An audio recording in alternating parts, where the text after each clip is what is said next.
ये यहाँ पर हमारा जो क्वेश्चन नंबर 4 है एक्सरसाइज 2.2 का, वो ये देखिए, ये फिगर हमको दिया है। इस फिगर का नाम है 2.7, जो कि आपकी बुक में दे रखा है क्वेश्चन नंबर 4 के सामने। उसने कहा है कि यहाँ पर पी और क्यू के बीच में एक रिलेशनशिप दे रखी है, इसको समझिए। और फिर क्वेश्चन पूछा कि आर को सेट बिल्डर फॉर्म में लिखिए। तो आर को सेट बिल्डर फॉर्म में लिखेंगे तो इसको कैसे लिखेंगे कि आर के अंदर एक ऑर्डर्ड पेयर आता है एक्स वाई। हमने मान लिया R contains the ordered pair X Y such that. अब इन दोनों के अंदर, इन तीनों के अंदर एक कॉमन रिलेशनशिप क्या है कि आप देख रहे हो कि 5 से ये कितना कम है, तो ये 5 से कितना कम है 3। अगर इसके हर एक एलिमेंट को x बोल दिया जाए, इसके हर एक एलिमेंट को y बोल दिया जाए, तो हम क्या लिखते हैं यहाँ पर कि second element is obtain, second element is equal to x minus 2। यानी कि फर्स्ट एलिमेंट में से 2 माइनस करेंगे तो सेकंड मिल जाएगा। कहने का मतलब 5 में से 2 माइनस करेंगे 3, 6 में से 2 माइनस करेंगे 4, 7 में से 2 माइनस करेंगे तो क्या आ जाएगा 5 आ जाएगा। ये तो हो गया हमारा रिलेशनशिप जहां पर x belongs to p and एक और क्या लिख देंगे अपन, x किसका एलिमेंट है p का, y किसका एलिमेंट है q का। ये हो गया। दूसरा उसने पूछा है, ये तो था set builder form, r in roster form. R को रोस्टर फॉर्म में लिखेंगे तो सिंपल सी बात है, आर के अंदर जो एलिमेंट होंगे वो क्या क्या आ जाएंगे 5 3, फिर आ जाएगा आपका एक और क्या हो जाएगा 6 4, फिर क्या आ जाएगा आपका 7 5। अब हमको क्या करना है, इस क्वेश्चन में डोमेन रेंज देखनी है। तो बहुत सिंपल सी बात है, डोमेन आपको मालूम है क्या होता है डोमेन। यहाँ पर जो रिलेशन के अंदर जितने भी ऑर्डर्ड पेयर उनके सबका फर्स्ट एलिमेंट जो है उन सबका सेट 5 6 और 7, 5 6 7 डोमेन बन गई। रेंज क्या बन रही है देखिए जरा, रेंज बन रही है सेकंड एलिमेंट का सेट 3 4 और 5, 3 4 और क्या आ जाएगा 5। हमको ये फाइंड करना था इसके अंदर, ये हमने यहाँ फाइंड कर लिया है। उसको सबसे पहले सेट बिल्डर फॉर्म में लिख दिया, रोस्टर फॉर्म में लिख दिया, उसकी डोमेन रेंज हमने यहाँ कैलकुलेट कर ली है। ये क्वेश्चन नंबर हमारा कौन सा हो गया 4 हो गया। अब हम देखते हैं क्वेश्चन नंबर 5। ये देखिए क्वेश्चन हमारा है क्वेश्चन नंबर 5, और क्वेश्चन नंबर 5 में एक सेट दे रखा है ए, और कहा है कि रिलेशन आर जो है वो ए के अंदर इस तरीके से आर कंटेंट ऑर्डर पेयर जहां पर ए और बी दोनों ए के एलिमेंट है, मतलब ए और बी दोनों ए से लेने। यानी रिलेशन कहां से कहां डिफाइन है, ए से ए पर डिफाइन है। सेम इसमें 1 2 3 4 और 6 है, इसमें 1 2 3 4 और 6 है। अब आपको ये देखना है कि राइट द रोस्टर फॉर्म। आप लोगों को क्या करना है कि ए और बी जो भी आपके एलिमेंट है, जो भी ऑर्डर्ड पेयर है, उनको इसमें लिखना है। और कैसे लिखना है, क्योंकि वो रिलेशन दे रखा है B is exactly divisible by A, यानी कि फर्स्ट एलिमेंट सेकंड एलिमेंट को एग्जैक्टली डिवाइड करना चाहिए। तो आर के अंदर क्या क्या आएगा आप ध्यान दीजिए, ठीक है। सबसे पहले तो अपन बात करते हैं, यहाँ पर मैं आपको बताना चाहता हूँ सेकंड एलिमेंट में फर्स्ट एलिमेंट का डिवाइड होना चाहिए। कोई सा भी एलिमेंट ले लें आप, ऐसे ऑर्डर्ड पेयर ले लें जहां पर सेकंड एलिमेंट में फर्स्ट एलिमेंट का डिवाइड होना चाहिए। सबसे पहले मैं लिख रहा हूँ 1 1 1 1 इसलिए लिख रहा हूँ क्योंकि 1 1 से डिवाइड हो सकते हैं। फिर मैं लिख रहा हूँ 1 2, फिर लिख रहा हूँ मैं 1 3, फिर लिख रहा हूँ 1 4, 4 आ जाएगा आपका कौन सा, यहाँ आ जाएगा 1 6। ये तो सारे एलिमेंट हो गए कौन से 1 वाले। फिर अपन बात करते हैं यहाँ पर, क्योंकि सेकंड एलिमेंट में फर्स्ट एलिमेंट कंप्लीटली डिवाइड करता है। फिर अपन बात करते हैं यहाँ पे, जब मैं लिखूंगा सेकंड तो 2 का डिवाइड 2 में जाएगा, और 2 का डिवाइड किस में जाएगा 4 में जाएगा। 2 किसको डिवाइड करता है 6 को भी डिवाइड करता है, ये आ गया 2 के एलिमेंट, ठीक है। फिर आप बात करते हैं 3, तो 3 से कौन कौन डिविजिबल है, एक तो 3 डिविजिबल है, 3 से एक और कौन डिविजिबल है 4 डिविजिबल नहीं, 3 से कौन डिविजिबल है 6 डिविजिबल है। फिर हम बात करते हैं 4 से 4 डिविजिबल है, 4 से 6 डिविजिबल नहीं है। 6 से कौन डिविजिबल है, तो 6 से कोई डिविजिबल नहीं है केवल 6 के अलावा। तो ये जो है हमारे कौन आ गया है, ये आर के अंदर ऑर्डर्ड पेयर है। इन सभी ऑर्डर्ड पेयर में मैंने क्या करा, मैंने एक तरीका देखा कि पहले मैंने यहाँ देख लिया 1 1 को डिवाइड करता है, 1 2 को भी डिवाइड करता है, 1 3 को, 1 4 को, 1 6 को डिवाइड करता है।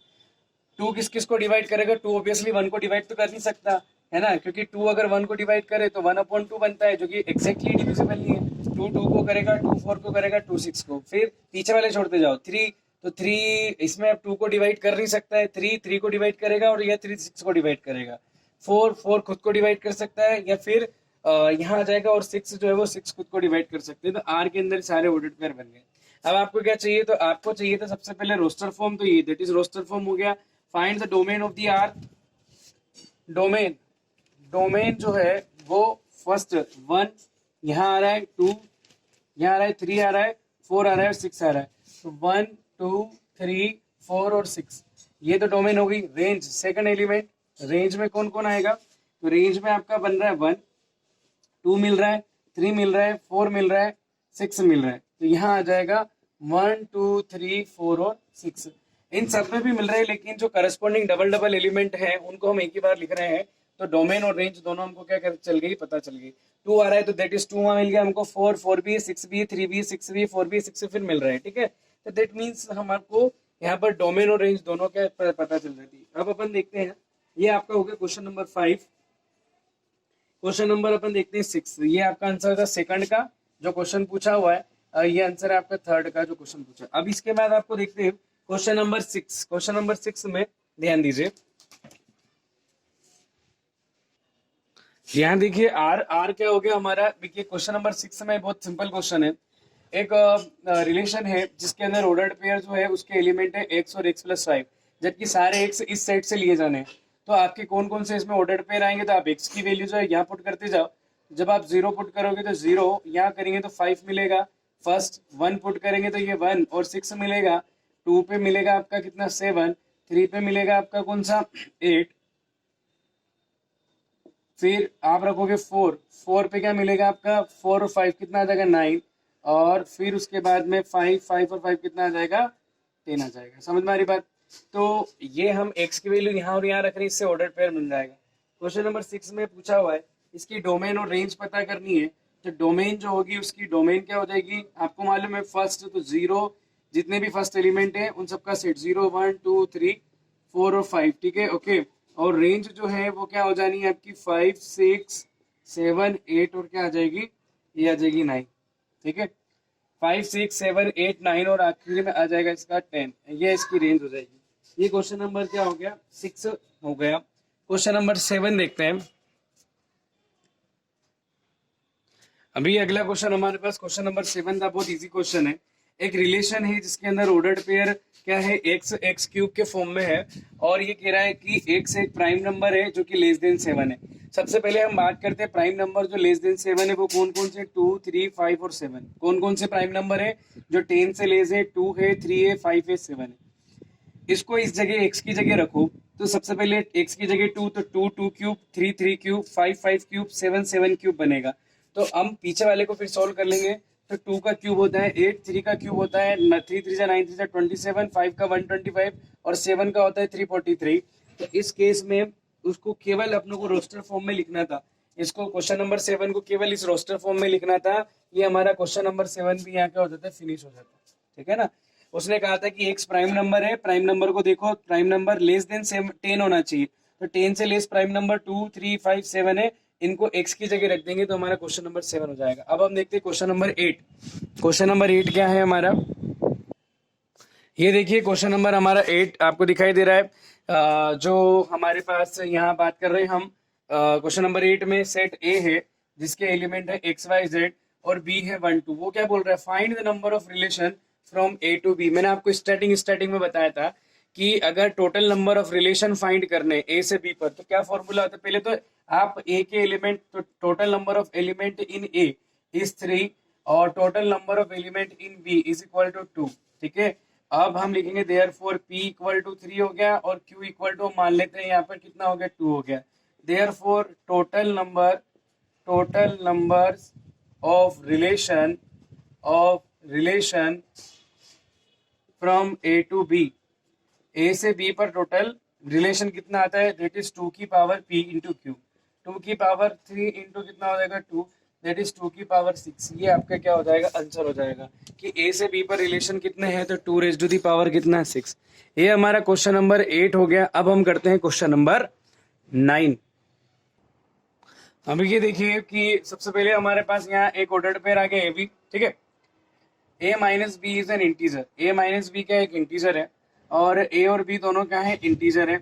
और वो ये कह रहा है कि सारे ऑर्डर्ड पेयर वैसे जहाँ पर दो इंटीजर का डिफरेंस जो है वो क्या होना चाहिए, इंटीजर होना चाहिए। अच्छा, a और b भी इंटीजर है। इंटीजर यानी कि कोई से भी आप देखो कि मैं ले लेता हूँ एक 0 1 ले लेता हूँ, 0 माइनस 1 कितना होगा, -1 जो कि एक इंटीजर है। मैंने 1 2 ले लिया, तो 1 और 2 ले लिया, तो इसका मतलब ये हो गया 1 - 2 सब्ट्रैक्ट करूंगा तो -1 एक इंटीजर है। तो यहाँ पर आपको एक बात ये पता चलती है कि दो इंटीजर का जो डिफरेंस होता है वो क्या होता है, इंटीजर ही होता है। तो मैं यहाँ क्या लिखने वाला हूं, since difference of any two integers, difference of any two integer is always an integer. Therefore, क्योंकि हम जानते हैं कि दो कोई से भी इंटीजर लेंगे उनका डिफरेंस इंटीजर ही आएगा, तो इसके अंदर सारे ऑर्डर्ड पेयर है, जितने भी पॉसिबल ऑर्डर्ड पेयर है इंटीजर से, जितने भी पॉसिबल ऑर्डर्ड पेयर हैं सारे के सारे यहाँ पर बनेंगे। तो इसका मतलब ये क्या हो गया कि इस आर के अंदर जितने भी पॉसिबल है सब आ जाएंगे। तो यहाँ क्या लिखेंगे, डी डोमेन जो बनेगी, डोमेन में क्या होगा, तो फर्स्ट एलिमेंट यानी कि सारे इंटीजर्स, तो यहाँ आ जाएगा सेट ऑफ इंटीजर।